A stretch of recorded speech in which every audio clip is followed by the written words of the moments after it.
All right, we got episode 108 of the Church Digital Podcast powered by Stadia Church Planting. I'm excited to share this episode with you. We're bringing in probably one of my favorite digital-only church planters. Actually, check that. We're bringing in one of my favorite avatar church planters. Now, that's a new term for it. We're bringing in DJ Soto.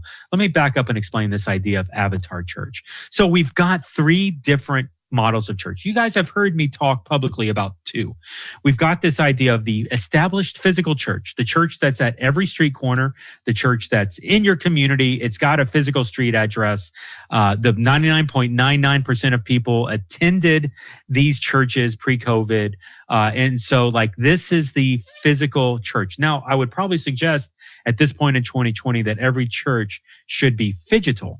There's a physical footprint and there's a digital footprint of that church. That's why Stadia, we use the term Phygital, Phygital.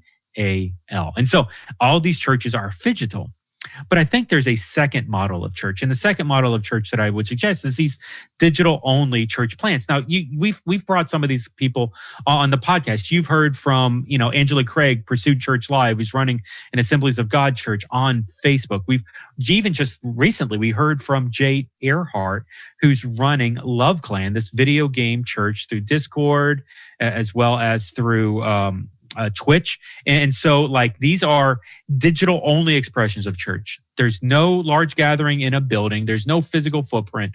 They're aimed at digital community because when they look at digital community, they see a community that's worthy of a church. And so they want to insert church into video games, into Twitch, into Facebook.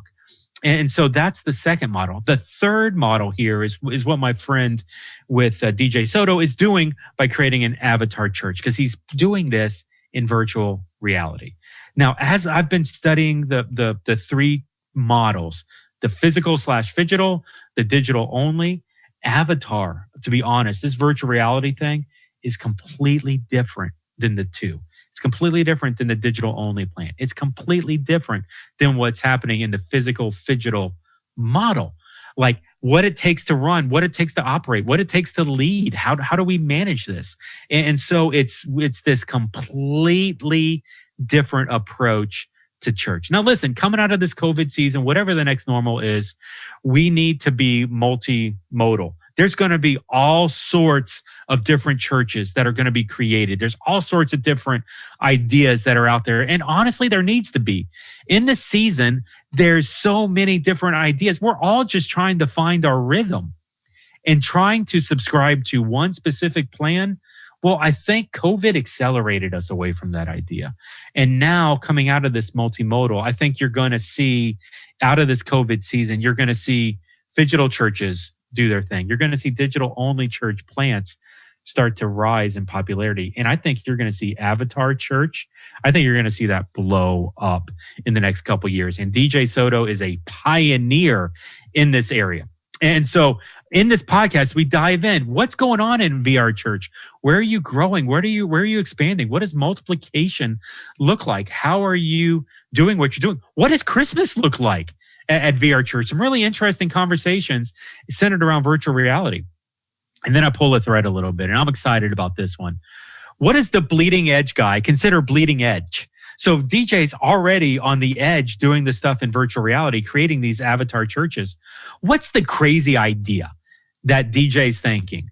And by the way, it's awesome. It gets into this idea of, you know what? I'll go ahead and tease it. I'll tell you. MMO, video games. How can we use Final Fantasy XIV to connect people to Christ? It's a radical concept. Listen, half of you don't even know what Final Fantasy XIV is. The other half are Googling MMO right now. And when you're realizing what I'm talking about, you're probably freaking out because you can't do church in a video game. Are you kidding me? Actually, I don't think I am. I think there's some legs to this. And we're going to talk about it here in the podcast. So, hey, for the conversation, I'm bringing in DJ Soto, lead pastor, virtual reality church, VR church, in a conversation that I'm simply calling Virtual Reality, Final Fantasy, and the Church. Okay, everybody, here you go. Having you and even getting to know you outside of, through some of the contacts with Stadia. But tell us here a little bit, some of the audience that's listening, and tell us about what VR church is. Maybe they don't know. Maybe they haven't heard some of those older episodes. And so, like you're doing church in virtual reality, and somebody's head out there just exploded. So tell us a little bit like what VR church is, and maybe some of the improvements, some of the expansion that you've done maybe since the last time we talked. Yeah, VR Church was started in 2017. I guess technically 2016 is when we first started holding church services. But when it transitioned into a community, that was in 2017.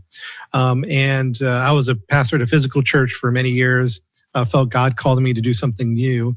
And what I thought new meant was physical church plants. But about that time in 2016, the Oculus Rift came out. This is the first consumer level virtual reality.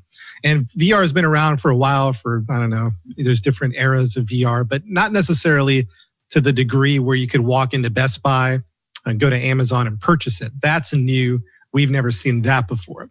And so in 2016, when VR was made to the consumer at a very compelling level, like an Xbox or a PlayStation or iPhone, it's very functional and very user-friendly, use at home. We jumped into it because we're a family of technologists, and we got into it and just discovered the metaverse.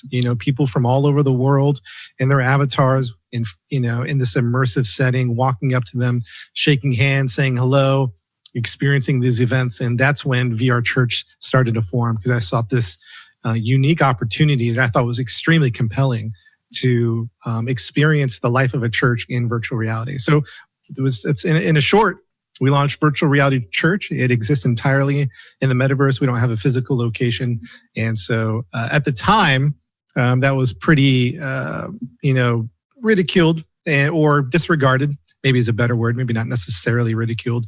But it's interesting to see now how the attitude has changed quite a bit as far as Virtual Reality Church is concerned. And so it's been a unique and awesome journey. We fundamentally, my wife and I are at the core, are church planners. So we've been planning multiple churches within virtual reality.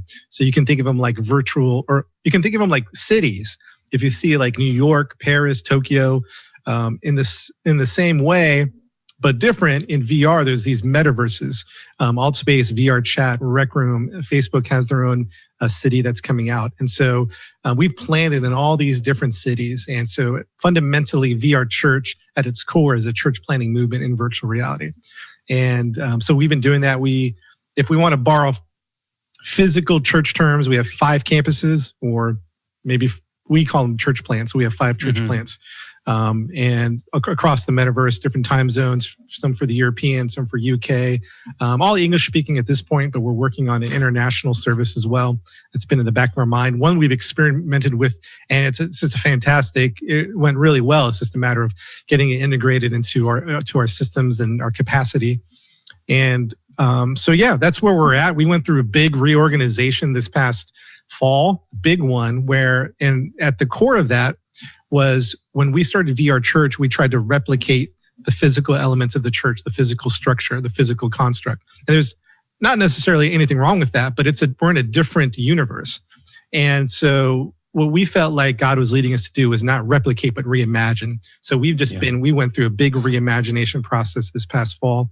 And there's a lot of, people may wonder what's that about. And I think it's just the way that we approach church. The attitudes, or maybe not attitudes, but the way we express it is definitely been different in the metaverse, and the way we deliver sermons. They're not on stage. We experience them. We build these worlds. So that reimagination is leading us to many beautiful things.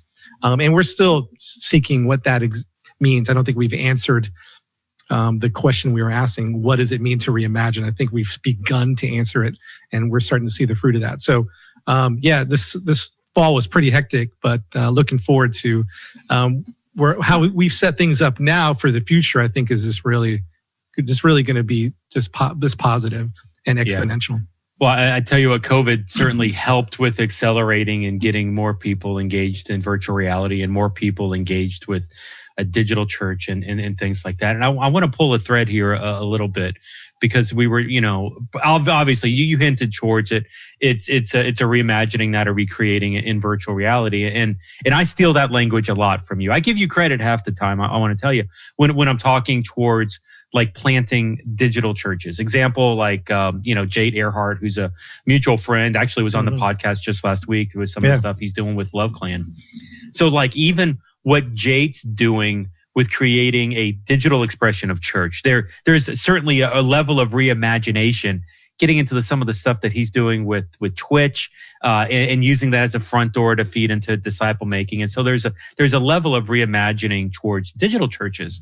But I haven't really talked about this much. There's like this third category that I would say where you really get into avatar, because the jump between physical to a digital only expression of church, I think, is one jump.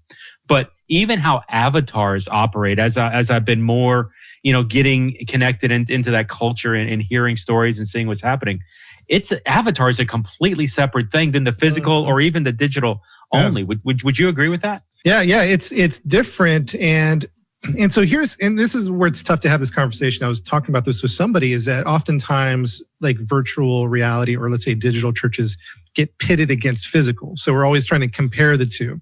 And I'm trying to get away from that. I'm trying to get away that maybe, especially in COVID, we have come and evolved to the understanding that they both can exist, and they don't need to say which one's better, which one does this better. We can just do well in physical. We can do well in digital and virtual reality. So that's just a long way of saying when I talk about avatars and interactions, it is a superior experience. Again, and the reason I say when I bring that qualification is because I don't want it to sound like it's better than physical. It just stands as its own, as a superior experience. And that's because you're meeting people face to face again. You think of like just walking up to someone, seeing them, shaking hands, saying hello. And it's just that immersive face to face elements that I believe Church Online is going to evolve into. Because Church Online right now is in a 2D environment. We're consuming a broadcast, and perhaps there's a chat with interaction, which is fantastic. I love that form of Church Online. But then Church Online in the future is going to evolve into 3D interactive virtual reality environments, and perhaps even augmented reality environments. And maybe there's a mix of two. And, we can throw on terms like mixed reality. Would probably be a better term.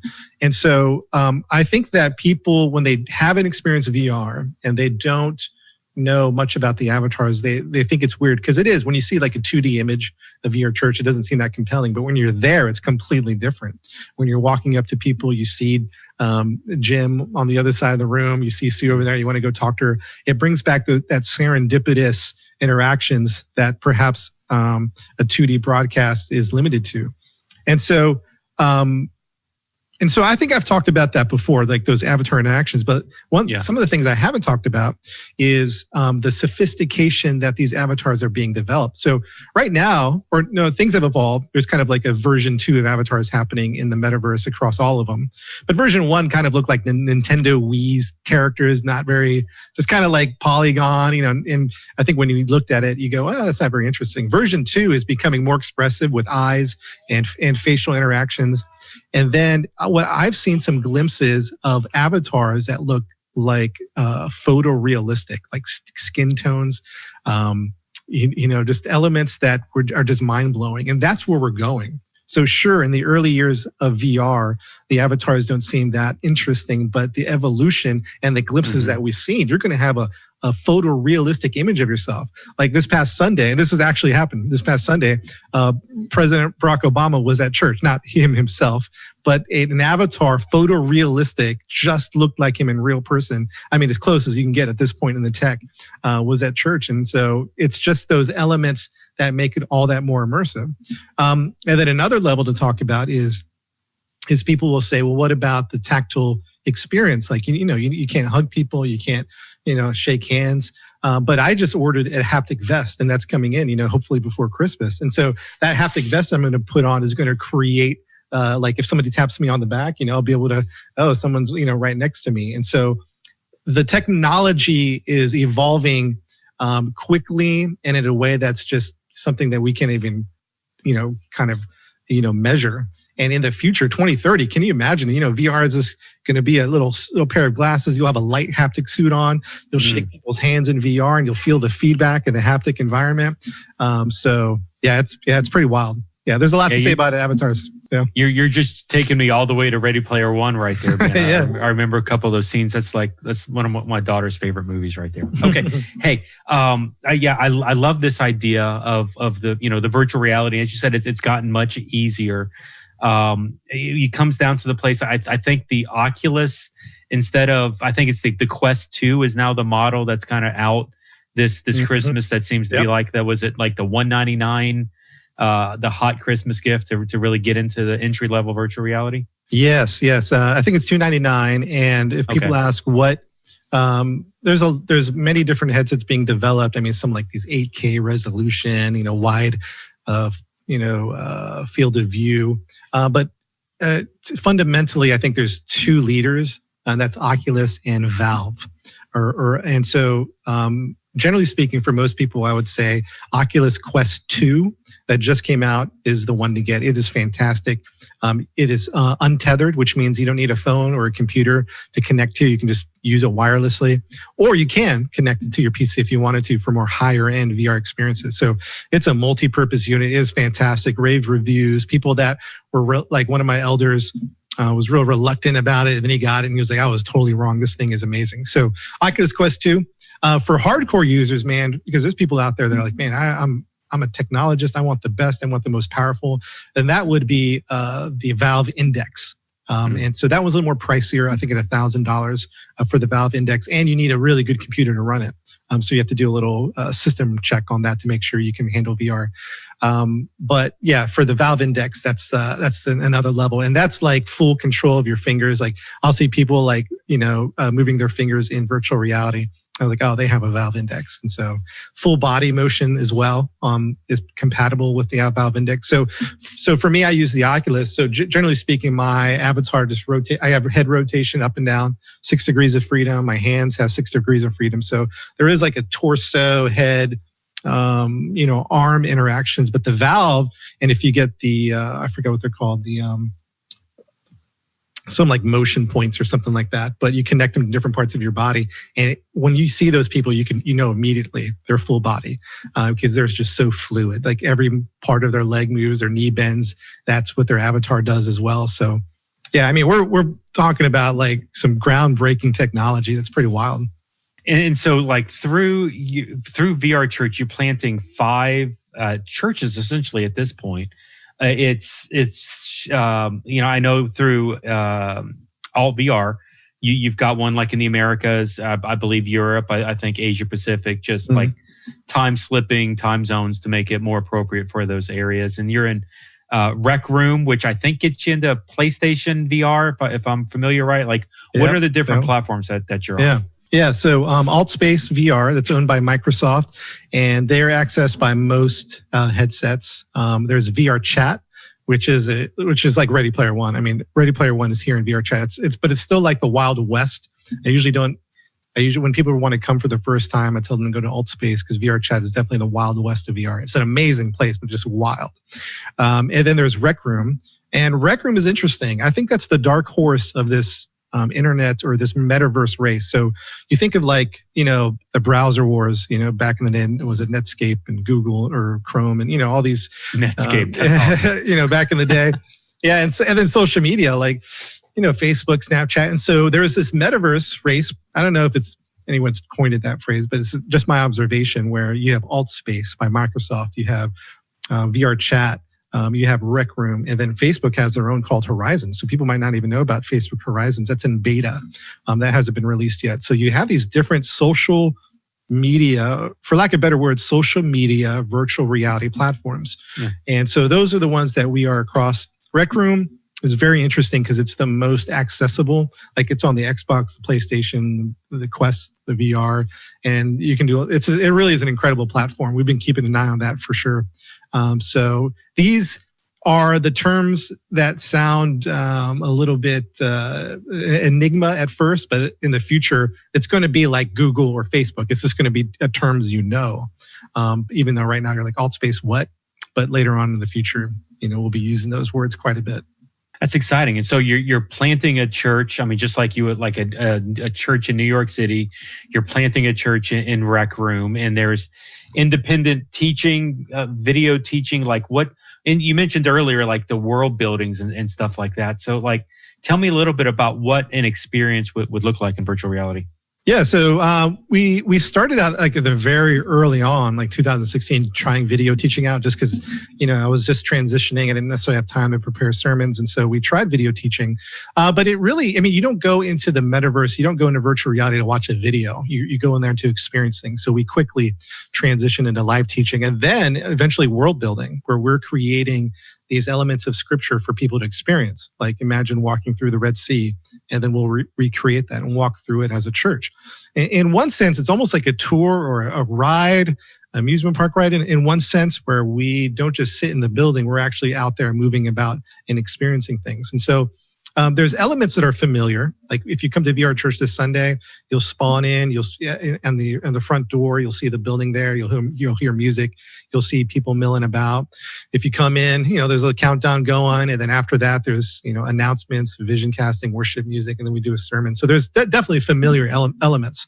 But where it becomes unique is when that sermon starts to kick in, and we leave the building, and we start to go to these movie sets, if you will. To experience VR Church. And so that's where VR shines, because VR represents the new era that we're coming into, which means the information age is coming to a close, but the experience age is about to begin. And the experience age is that of VR, AR, mixed reality, and all those things. And so VR Church reflects the experience age, where church is experiential and tactile. And that's what churches are going to move into. And so maybe your stage design team is going to evolve into, by 2030, let's say, who knows what year, but just for sake of argument, 2030, into a world building team. They're going to be designing not just props on stage, like worlds. You're going to be building worlds with your mind, kind of like in Inception with Leonardo DiCaprio and Ellen Page, where they're just building.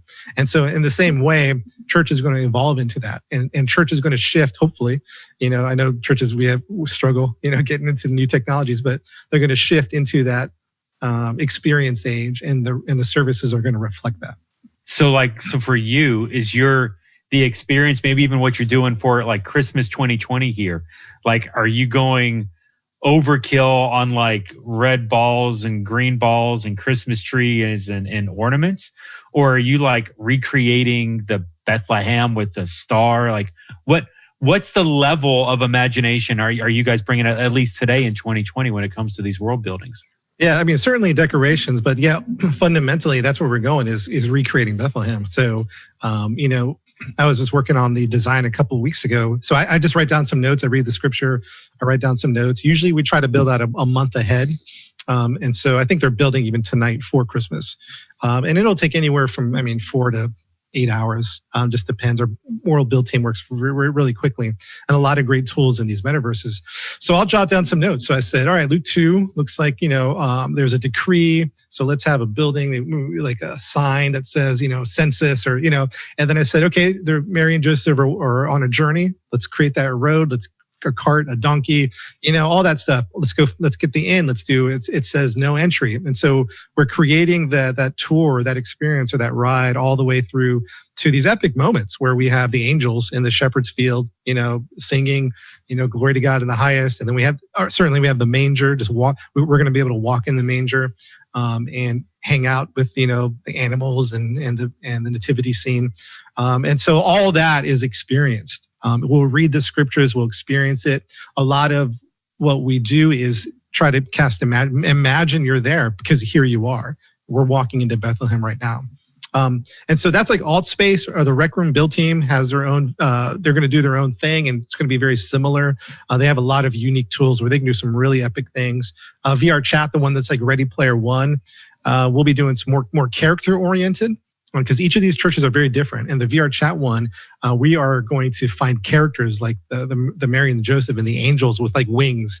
So this is more than just like, maybe you've gone to a Christmas cantata or whatever they call it, where, there's an angel costume. This is like, like a 10-foot angel in VR with animated wings and lighting effects. And so, there's there's so much you can do in VR. The sky is the limit. I mean, you can there's just so much to think and do, and we just have a really creative team, and they do an amazing job. So yeah, we're looking forward to Christmas. I think it'll be a big event.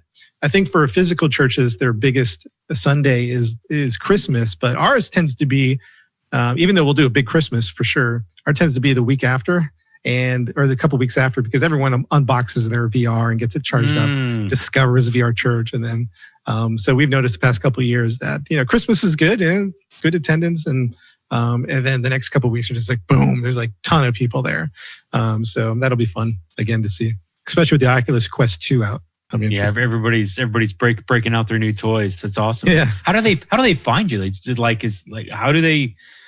VRChurch.org, like how do these people with these new headsets? Oh, hey, look, here's VR Church. A couple of different ways. I mean, we've had a unique story that's unusual just because we've received a lot of press. So a lot of people have heard about us, maybe through Wired Magazine or through BBC or the Today Show. And so it's in the back of their mind that there is a VR Church. And once they get VR, they've come. So that's definitely an avenue.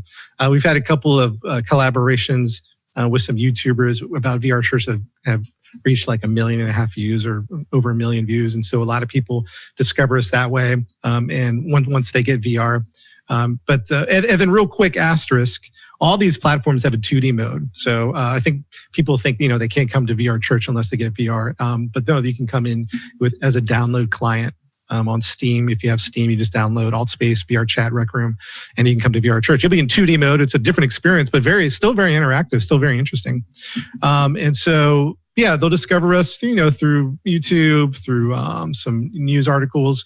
If they discover Altspace, we're on the calendar of events. So they'll go and they'll see, oh, there's a VR Church here on Sunday. And so, they'll discover us that way. So there's multiple different avenues where people discover us. And it's funny to see. I mean, we've been around technically since 2016. Here in 2020, when people discover like there's a VR Church, like blows their mind. What? There's a VR Church? I was like, yeah, come visit. You'll have a good time. That's crazy. And there's even, I know personally, I'm working with a couple churches that are wanting to start a VR campus. I mean, they're really wanting to create another expression of that. We recently did a podcast with Jason Poling. I know another mutual friend who's with, was it Cornerstone Church, I think, up in the Pacific Northwest? I think. Yeah, Pastor Japo, yeah. Yeah, and so he's doing. I'm not in with him like you. Evidently, I don't know the Japo thing. That's okay. Cool. That's what I'll have to tell him.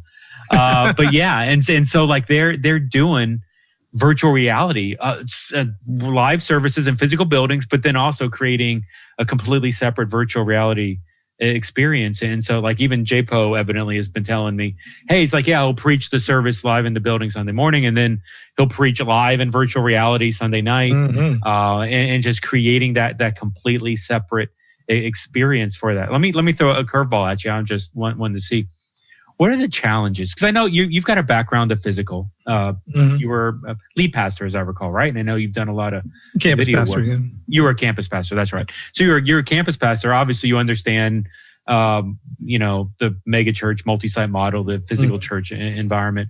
What challenges is somebody going to have that if they're going from like a physical ministry to wanting to create like what JPO did, creating a separate virtual reality, call it a campus?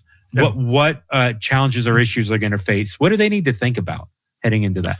What do they need to think about? Yeah, that's a great question. I think that they're going to maybe, it depends how open and closed they are. Like if they make it really limited, like only our church members, which might not be a bad idea to start, because we're used to and accustomed to dealing with trolls, disruptions. It's actually, we don't even think about it. So there is an element, if you're just getting into it, you're opening up your service to, everybody, which, people in their chat, you've seen trolls come into an internet chat, church chat room and do whatever they do. And so you're going to see that in VR as well. And so I think just getting prepared for that mentally, I don't know that it's a hurdle or a challenge. It's just being prepared. And there's a lot of great moderation tools to deal with that, to mute, to block. And they've been increasing those tools even more and more. So particularly our Altspace service, is very moderated. We can control it very, very well.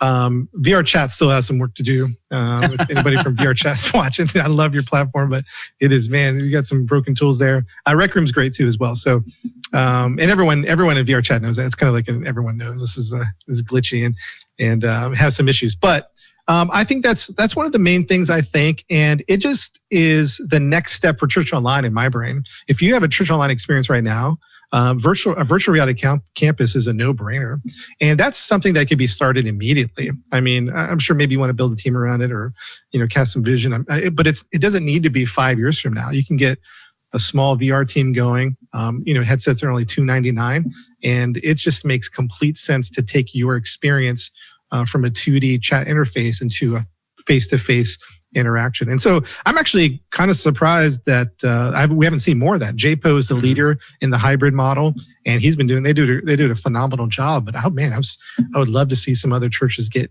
involved in virtual reality, the campus, small groups.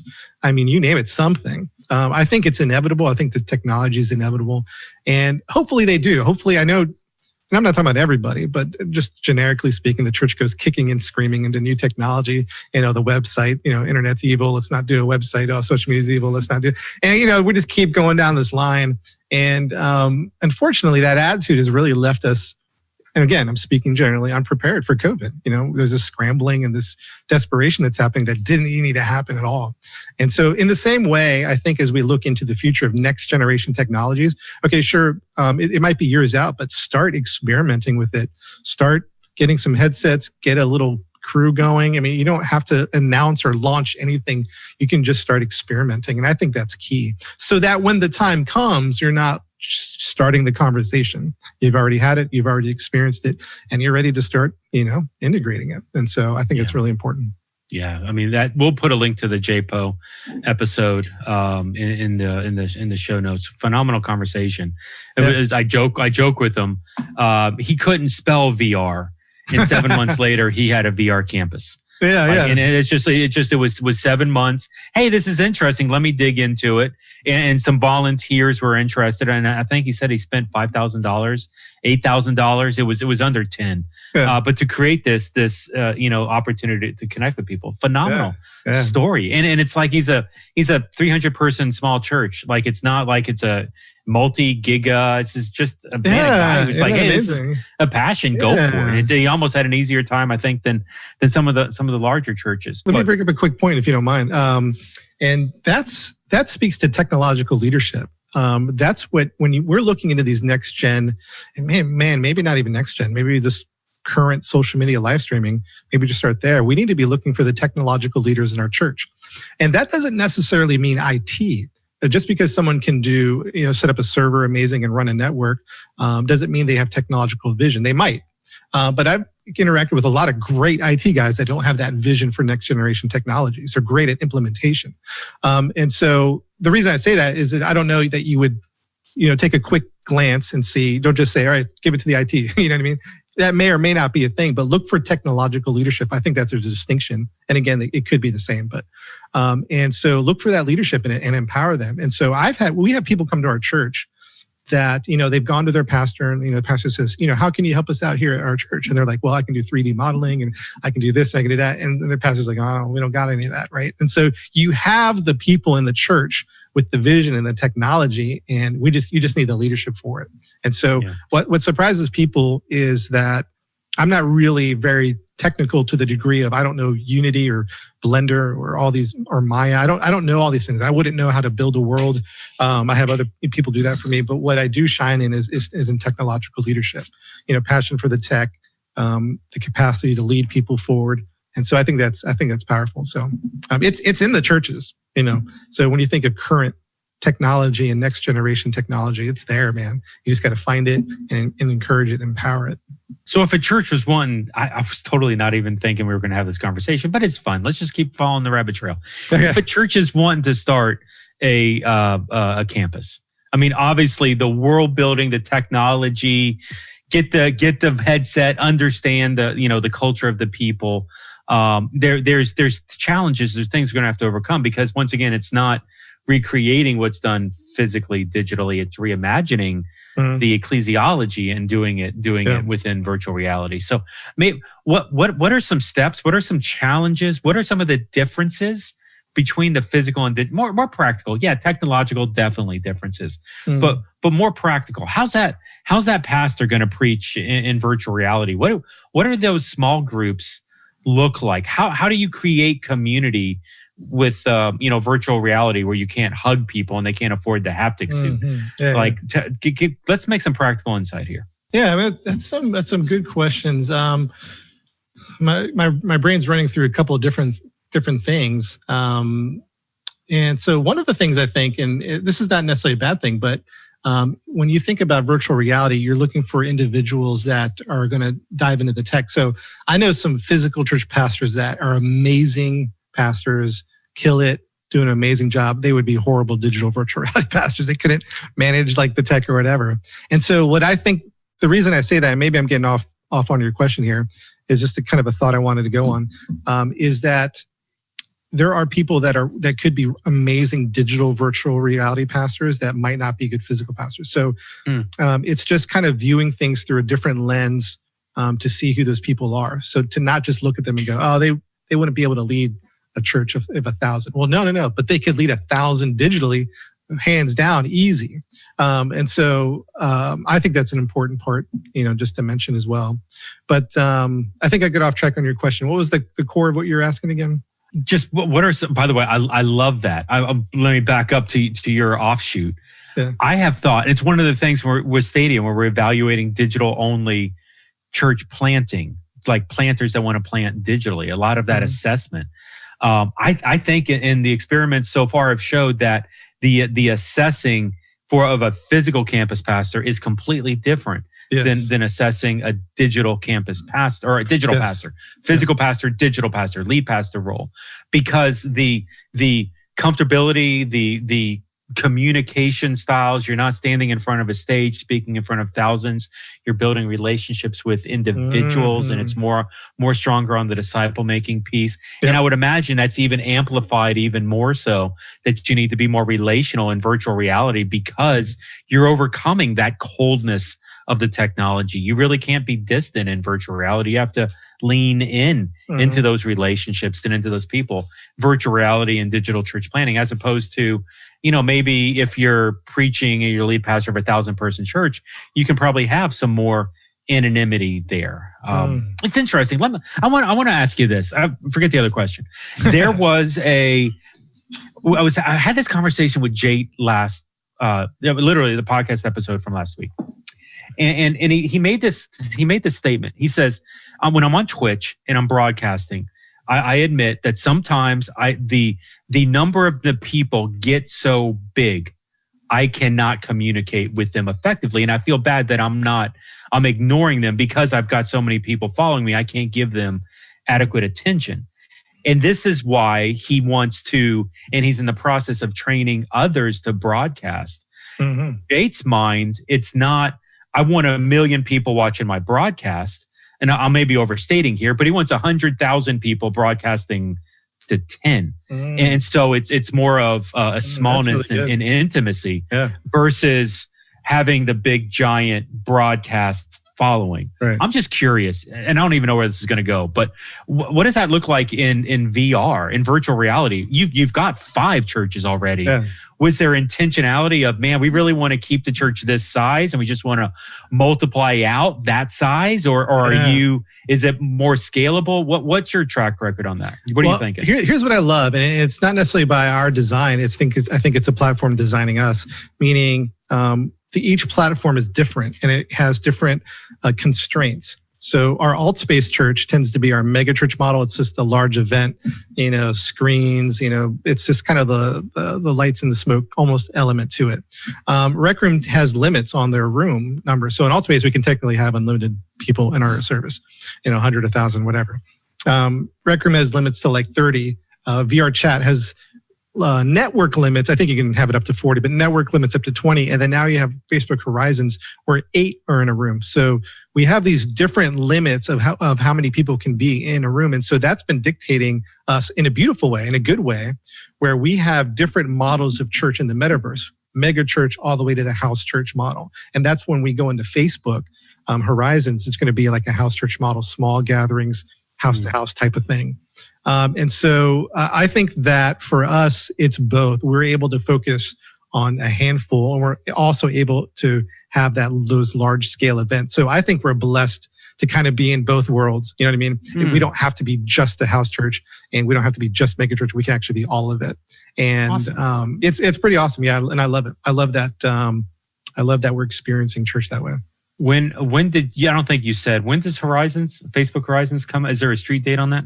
I don't know. They have not given a street date. It's in beta right now, closed beta. So some of us have access, and we've been exploring the worlds and hanging out. And so it's been cool, but I don't know when that's going to be. And you don't seem to see it on Facebook much. So no. I don't think they're talking about it just yet, but in beta, it's attached to, I mean, it's your Facebook profile.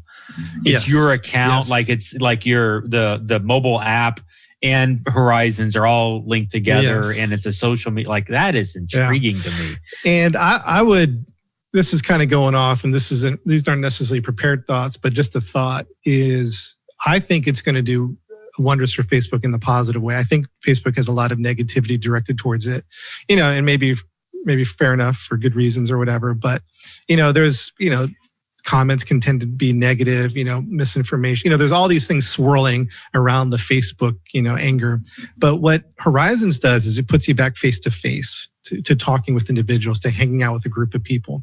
And there's an immediate sense of camaraderie that I've noticed. So sure, there's a troll here, there's a troll there, but those 8 people interacting in Facebook Horizons VR is different than say 8 people interacting on Facebook, the website version.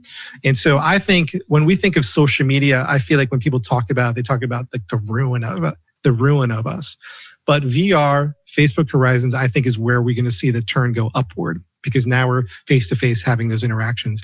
And so I didn't see this in Facebook. I saw this in Altspace, where I've seen people with 2 diametrically opposed positions. They're having conversations, and yeah, sure, it was heated, it was tense, but there was this element of understanding, because you're hearing their voice, you're seeing their face, you're seeing their reaction, and you are more empathetic.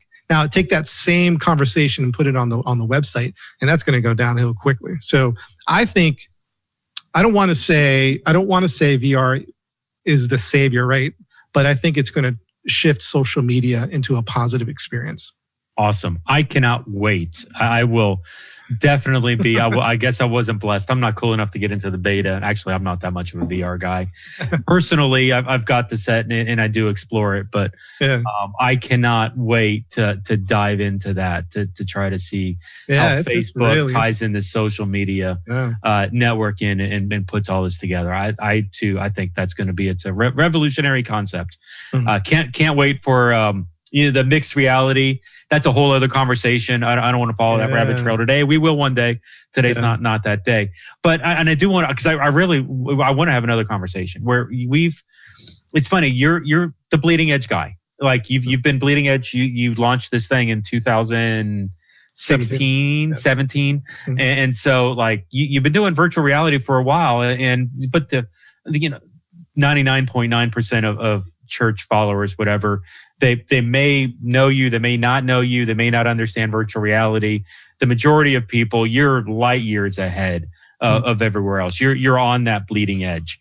And what's interesting is I just have been blessed to be part of some conversations with you talking about like the next, what the bleeding edge guys do when they even want to get more bleeding edge. And it's centered around this idea of MMO, of creating churches in video games, in these guilds. And so like it's exciting to me. I've told the story. I've been blessed to speak on Digital Church, and I've teased this idea out in front of people, the idea of like doing church well, shoot, why don't you talk about it? Like, how does that go? Do you get like glazed like look? I mean, that has to be like, wait, my wife was talking about the other day. She's like, you're doing with MMO Church. That's like, boo.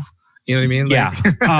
Well, and what's interesting is some of these games, Final Fantasy XIV, like is one of these types of games. Now, my understanding, and once again, this is, I'm not of this culture. I'm supporting of this culture, and I'm screaming from the rooftops. We need to get churches in these environments because this is where people are. So this is my understanding of Final Fantasy XIV. Correct me if I'm wrong, because it's just like Google and Jeff working out here.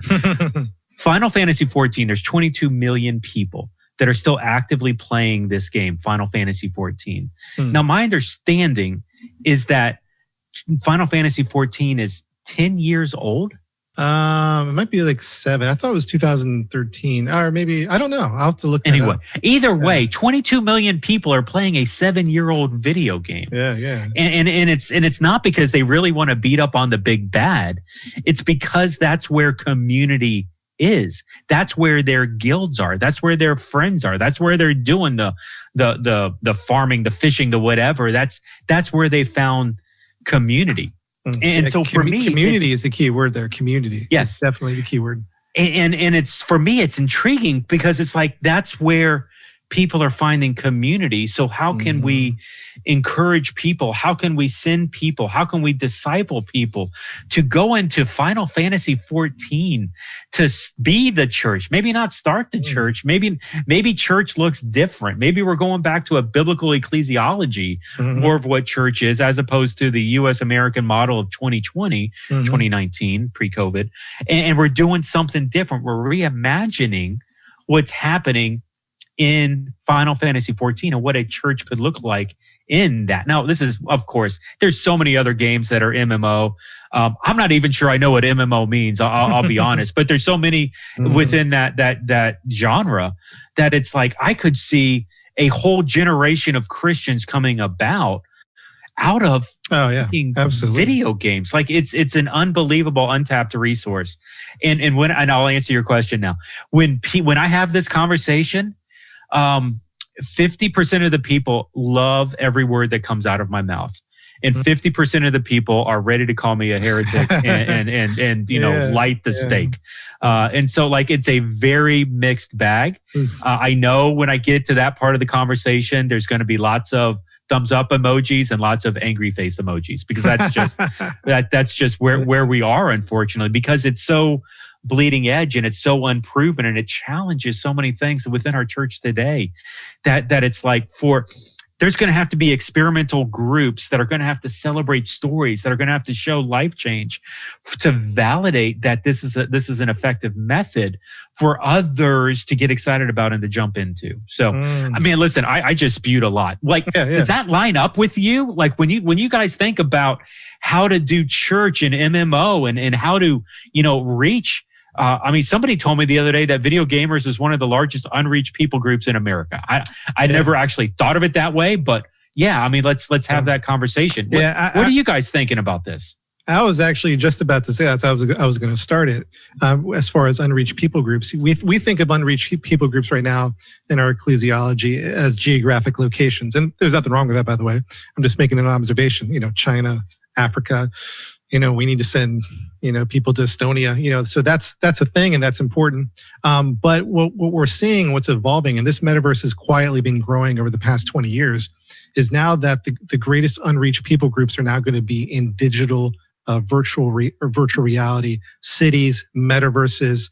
These are more than just games. These are communities of people interacting with each other at high levels, deep interactions. And so what I think you're going to see, or I hope the church evolves into, is this understanding that it's not just geographically where they're the largest unreached people groups, but it's also digital. It's also virtual reality. It's also things like Final Fantasy XIV or Rust or Black Desert Online. And so we're working on an initiative. It's not something that we're necessarily officially announcing, but it's kind of quietly working on behind the scenes, called MMO Church. And so VR Church is planting what's called MMO Church. And we're not just exploring, we're continuing our church planting vision to plant loving spiritual communities across the metaverse, which includes things like, Final Fantasy and World of Warcraft. And so for people that have never played an MMO, I mean, that's a whole other podcast just to talk MMOs, because there's such a uniqueness to them. It's not just like Call of Duty. You come in for a quick match, you yell at a couple people for, for about 5-10 minutes, or Fortnite, you just come in, for a 5 or 10 minute match. I mean, journey with these individuals for hours, for months. You join a guild. It's very compelling and very interesting.